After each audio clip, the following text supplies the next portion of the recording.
I wasn't fired. I quit. And so, I welcome you to this channel. I welcome you to video number 1. I welcome you to the introduction.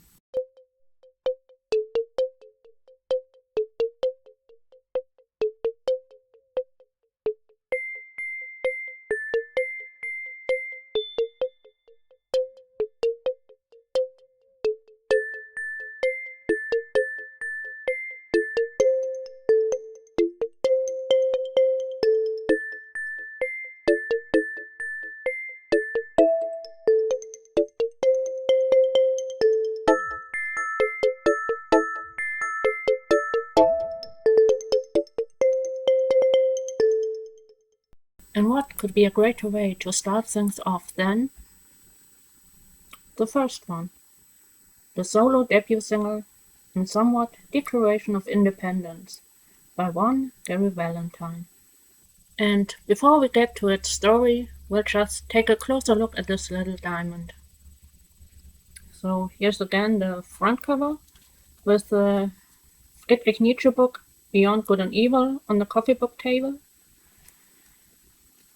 The backside with a very nice portrait photo of the artist himself. The featuring credits of the band that played with him. And the dedication. This work is an anticipation of the Oberman.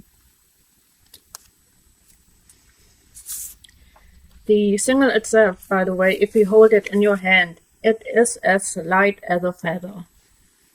It is to be handled with extra care. This is side A label, the first one. Side 1 label, Tomorrow Belongs to You. And this side has a message in the runout groove. Every man and every woman is a star. So here we are. So what's the story behind this one? Well, both the first one and Tomorrow Belongs to You had been written by Valentine back in his Blondie days and were actually intended for the band's second album, Plastic Letters. But the musical and performative direction that this youngster was pursuing, and even intended to expand upon, was met with only limited enthusiasm within the rest of the group.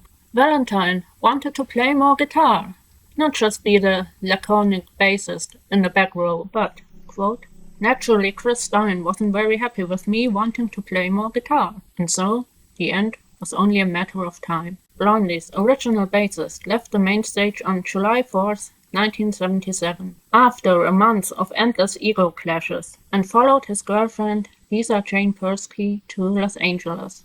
Jobs as a lighting technician at the Roxy Theater on Sunset Boulevard, and regular normal jobs as a clerk in drugstores and supermarkets followed.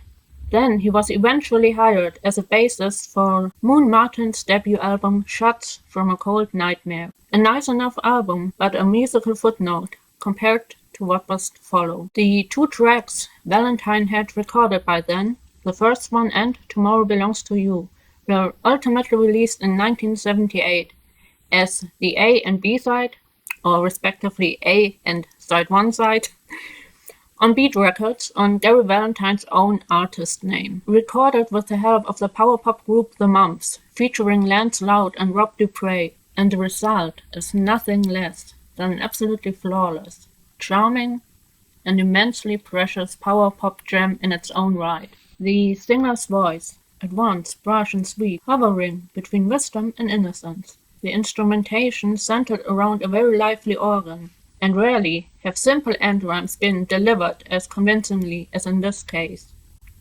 Now the coast is clear, there's naught to fear when you are near. The A-side, the first one, is dedicated to Lisa Jane Persky, Valentine's then-girlfriend. The second side, Tomorrow Belongs to You, is a rejection of the then rampant no-future nihilism of punk that, quote, supplied a lot of people with an excuse for being stupid.